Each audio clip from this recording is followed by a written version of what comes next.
Click the link in the PDF you downloaded with your purchase for the Photoshop file. Click Download Files. Click Download anyway.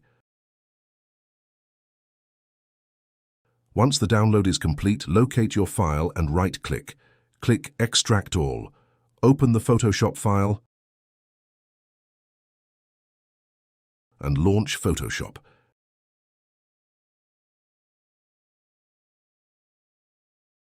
Double-click the Smart Object labeled Logo. Place your logo file with transparent background in the Smart Object.